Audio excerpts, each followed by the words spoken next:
The Second Northern War is a pretty important part of the story in the books.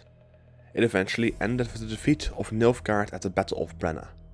And while there were multiple people and events to blame for Nilfgaard's loss, one of the men who was perhaps most responsible than most was Joachim de Wett. Joachim de Wett was a Nilfgaardian nobleman, even holding the title of prince. He was one of the more influential people in the Nilfgaardian Empire due to his high rank and influence. So you might wonder, why would this person, in part, be responsible for the loss of Nilfgaard in the Second Northern War? Well, Joachim de Wett wanted Emhyr to marry his youngest daughter, just like several other Nilfgaardian noblemen wanted two families to be tied by marriage to the emperor. However, Emhyr rejected all Nilfgaardian noblewomen, and instead he chose to marry Ciri. It wasn't the real Ciri, but she was the person who almost the entire world believed to be Ciri. The Nilfgaardian nobility was furious that their family members were turned down by Emhyr, and that instead he wanted to marry a girl from the north, who they saw as a barbarian. They felt angry and disgraced, and a small group even went a step further than just being angry. They wanted to overthrow Emhyr, and place Morven Vorhis on the throne. The group that sought to overthrow the emperor existed out of 6 men, some of whom you might have heard the names of before, mainly Ardal ap Dahi and Slevin Skellen. The other members were Count de Arvi, Berengar Leeuwarden, and Count Bron. The last one is a bit of a weird one, as instead of wanting Emhyr to marry his daughter, he wanted his own wife to be a concubine of Emhyr, which he had accepted at first, until after a while he wanted to marry fake Ciri, and the idea of his wife being turned down made Count Bron a bit angry.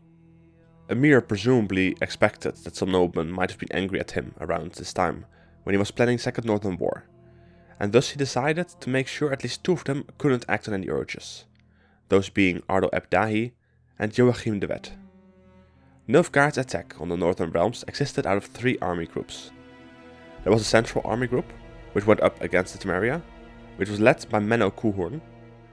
Army Group East was led by Ardal ap Dahi and made its way through Rivia, Lyria and Addern, which leaves the Army Group West, known as the Verden Operations Group. Joachim de Wett led this group, which was supposed to make its way through Verden and Sedaris, along the west coast of Northern Realms, to eventually take Gorsvellen and meet back up with Army Group Central to take Vizima. The start of the war went somewhat okay for de Wett's army, as he had control over the kingdom of Verden. The king of Verden, Urviel, a kind of despicable man, decided he wanted to betray the north and join Nilfgaard, handing his kingdom over to them. This however led to an uprising in Verden, led by the son of Urviel, Gistrin. It would become a guerrilla war in the kingdom, which slowed down Joachim significantly, but things would soon get worse for the Nilfgaardian prince. De Wett decided that the best course of action would be to respond to the resistance he faced by treating the peasants extremely cruel, which drove them to the resistance in large numbers. So instead of pushing north further into Sedaris, Joachim was stuck in Verden, in a hole he kept digging deeper for himself. It would eventually get so bad that Urviel was overthrown and his son seized the throne while the land was under Nilfgaardian control.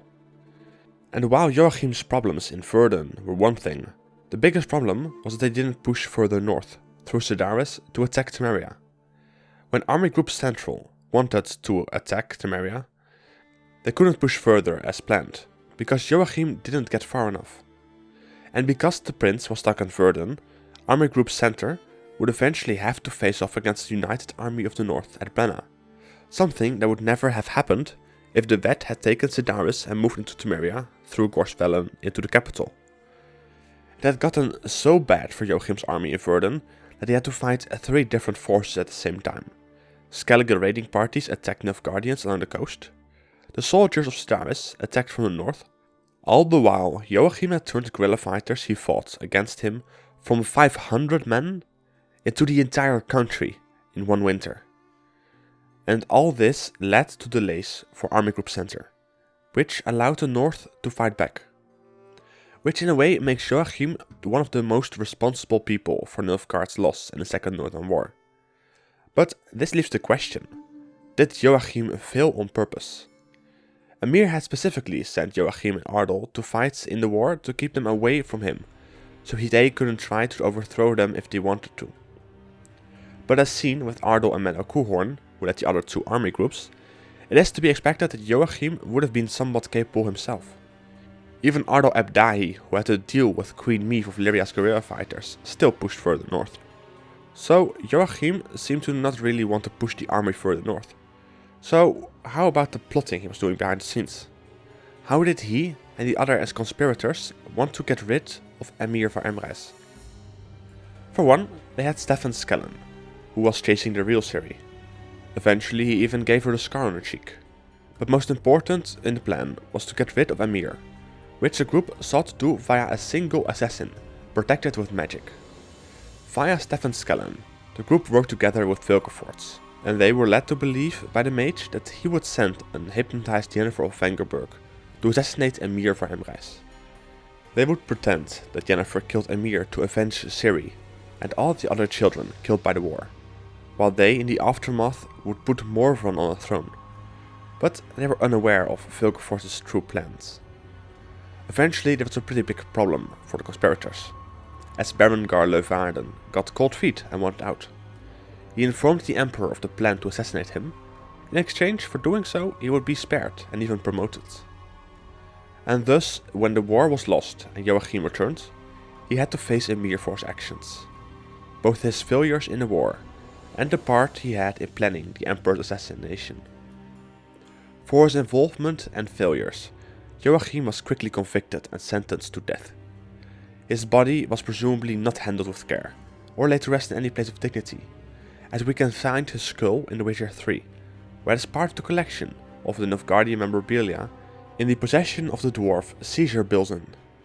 In 5 years, he had gone from one of the 3 leaders of the Nilfgaardian army to being a skull on display in the attic of an accountant. But what do you think of Joachim de Wett? Did he lose on purpose? Was he just that incompetent? I saw comments recently about wanting something with Second Northern War and the books, so this kind of combines it. Till the next video. Bye. Barbarians all! Enough! Let us finish this. I shall flog them into submission. Joachim de Wett's skull.